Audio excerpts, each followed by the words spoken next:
In boxing, there are moments that define who a fighter truly is. Moments when words spoken in arrogance are answered by silence and violence. The story of Naoya Inoue versus the man who mocked him begins with disrespect. It begins with a smirk, a taunt, a single cruel word that lit a fire inside a quiet champion. They called him small. They called him harmless. They called him a midget. What followed was a lesson that the loud never forget. You never underestimate discipline, precision, and purpose. Before that night, the challenger carried himself like a king. He walked through press conferences with confidence dripping from every gesture. He believed size ruled boxing. He believed muscles meant power. He believed a man from Japan, soft-spoken and calm, could never survive under his pressure. He looked at Inoue and saw a boy among men. The cameras captured his grin, the insults, the wave of his hand as he promised to break the so-called monster.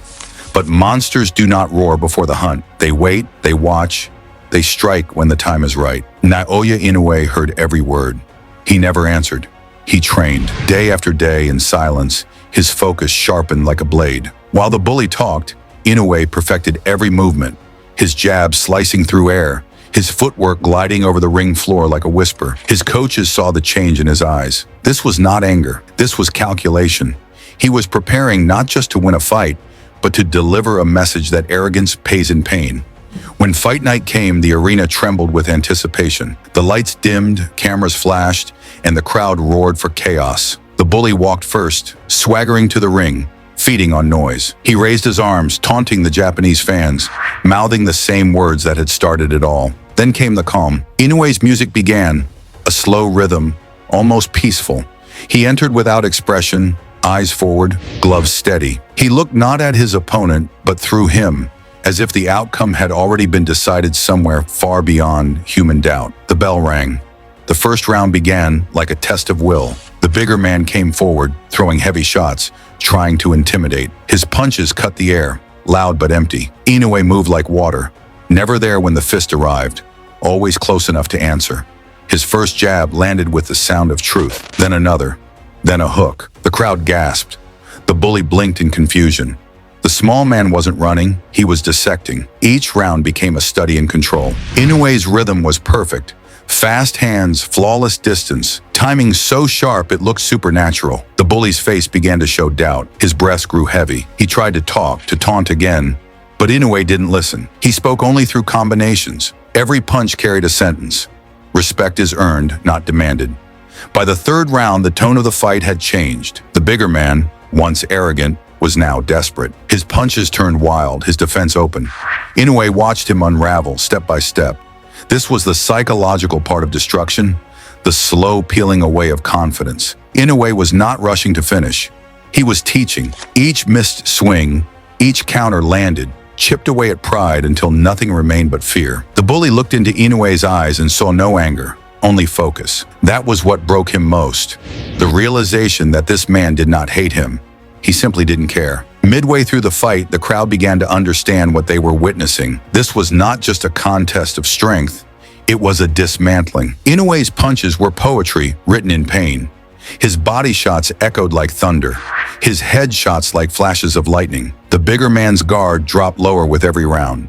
His eyes widened after every counter. The word midget no longer had power. It had turned into irony. The small man was the giant now. Then came the turning point. In the fifth, Inoue feinted left, stepped right, and unleashed a right hand so fast that the cameras barely caught it. It landed flush on the jaw, snapping the bully's head sideways. His legs froze.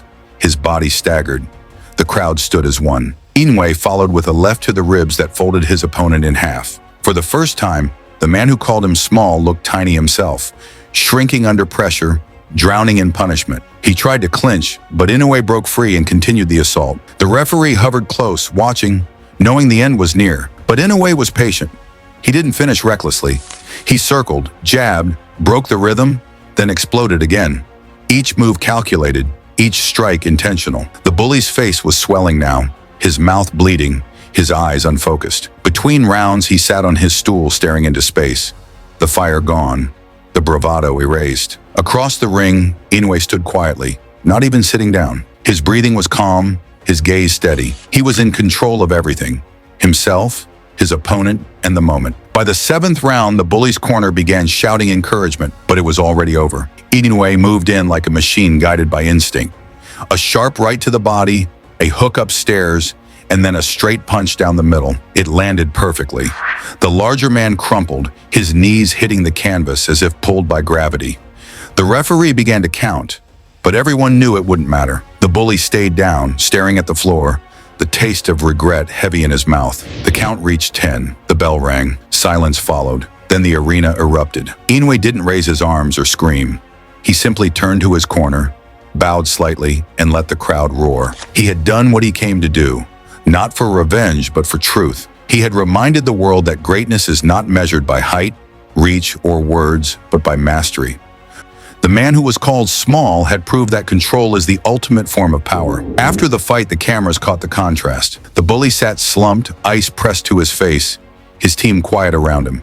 His earlier words echoed back at him, now hollow. Across the room, Inoue spoke softly to his trainer. No gloating, no mockery, just gratitude for another lesson completed. The reporters asked how it felt to silence someone who disrespected him. Inoue's answer was simple. I don't fight for revenge, I fight to improve. That single line told the story better than any punch. Days later, analysts reviewed the fight frame by frame.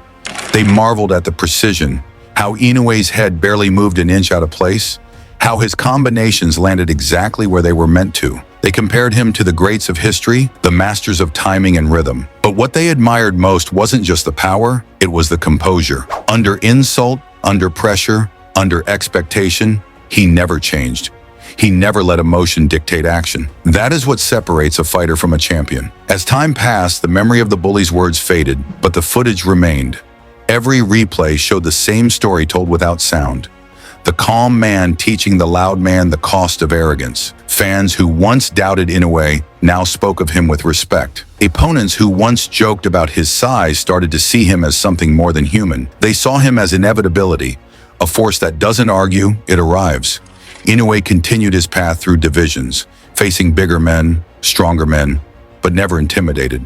The lesson of that night stayed with him. Never let emotion control the craft. For him, boxing was not violence. It was discipline in motion, art with consequence.